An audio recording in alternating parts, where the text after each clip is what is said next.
Join me today as we unravel the mystery of who defaced Frank Sinatra's grave.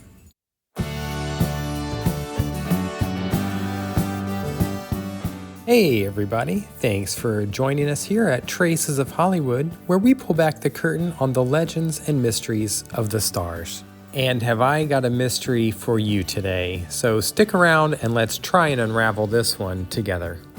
As we round the corner here and turn past what was the former Gloria Swanson estate, which is now a boutique hotel you can stay in, we're heading towards a location that is tied in with the subject of today's story. That, of course, being Frank Sinatra. And you remember the visit we did on part 1 of this series, where we visited Frank's grave at Desert Memorial Cemetery outside of Palm Springs.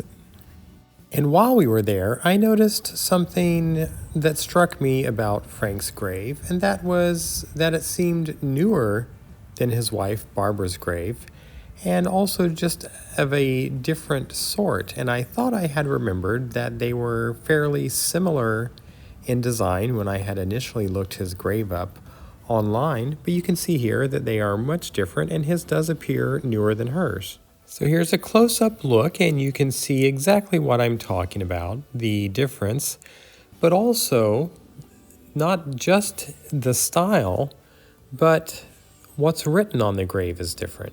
You can see that Frank's grave used to resemble Barbara's more, but it also had a different epitaph. It said, "The best is yet to come, beloved husband and father." When I looked into this more, I discovered an enigma surrounding Frank's grave. And it's not just about a simple act of vandalism, but a deeper tale filled with drama, mystery, and a possible power struggle over Sinatra's very legacy. And as mentioned, this location has a connection to Frank Sinatra. This is claimed to be the residence, either past or present, as information is a little sparse on the ground, but the residence of Nancy Sinatra, one of Frank's daughters, who of course is famous in her own right and very well known for her hit single, "These Boots Are Made for Walking." But back to the story. Near the end of 2020, visitors to Desert Memorial Park noticed that Frank's famous tombstone had been viciously defaced. The damage wasn't random. There were scratches and gouges marring the once pristine surface, and it led many to believe that this was a deliberate act meant to send a message. Soon, a local reporter for Palm Springs Life magazine named David Lansing started investigating the case. But cemetery officials were uncooperative, and when questioned, they provided no explanations. Local law enforcement was similarly tight-lipped and referred the reporter back to the very same cemetery officials, stating ominously, "If something happened, it's up to them to tell you." The whole affair started to feel like one of the gritty, twisty film noirs that Sinatra himself had starred in. So who would dare deface the grave of one of the most iconic figures in entertainment history? Well, the reporter uncovered a potential motive and points to the night that Sinatra died on May 14, 1998, at Cedars-Sinai Hospital in Los Angeles. That night, the medical team worked to save him for nearly 2 hours before he was pronounced dead at 10:50 p.m., officially of a heart attack. A physician called his daughter, Tina, to inform her of her father's passing, but one might wonder why Sinatra's wife, Barbara, didn't call Frank's daughters, Tina and Nancy Sinatra, during that period when Frank was still fighting for his life, and especially considering that both lived within minutes of the hospital.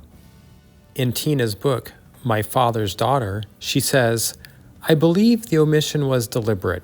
Barbara would be the devoted wife, and then the grieving widow, alone at her husband's side." Barbara Sinatra was Frank's fourth and longest-lasting spouse and was a former showgirl and socialite who had a polarizing presence in his life and legacy. Their marriage allegedly stirred resentment among some of Frank's children who felt she wielded too much influence over her father's estate and image. Tina also had this to say about Barbara: "She would control my father's future by erasing his history. which meant erasing Mom and my siblings and me. The same reporter mentions that Barbara Sinatra wrote her own memoir, Lady Blue Eyes, prior to her death, and he writes, "And what did she have to say about Nancy and Tina? Absolutely nothing. It's like they didn't exist." Another writer for the New York Times noted in his article that Barbara names every King Charles Spaniel she and Frank owned, but doesn't mention the two daughters with whom she had famously feuded. Now here's where the story deepens. After hitting dead ends from local officials, law enforcement, the family, and their attorneys, the reporter finally made contact with somebody who knew all the details on what came to be known as the incident. Apparently, this source claimed that over the preceding Thanksgiving holiday, somebody with the motivation to do so took a hammer and chipped away the word husband from the grave marker. A new marker was ordered, and this time there was no more connection to Barbara's, as the epitaph was completely changed to now read, "Sleep warm, Papa." Was this truly an emotional, almost Shakespearean family conflict, or just the act of an outsider seeking attention? Well, the reporter does offer one final clue to help resolve this mystery, noting that when Tina updated her memoir in 2015, there was a passage that noted how her father always carried 10 dimes with him, so he'd never be caught short at a payphone. She further writes that at Sinatra's funeral, she slipped an envelope into his suit pocket containing 10 dimes and a note reading, "Sleep warm, Papa, look for me." Sinatra's replacement tombstone remains today, glittering in the desert sunshine, in a fitting tribute to a man whose presence looms large, even today, even from beyond the grave. A testament that a daughter's love truly is eternal.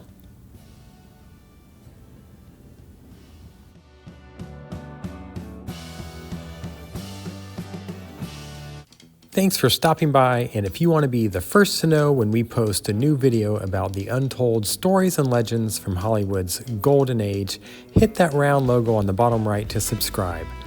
Thanks a lot, and we'll see you on the next one.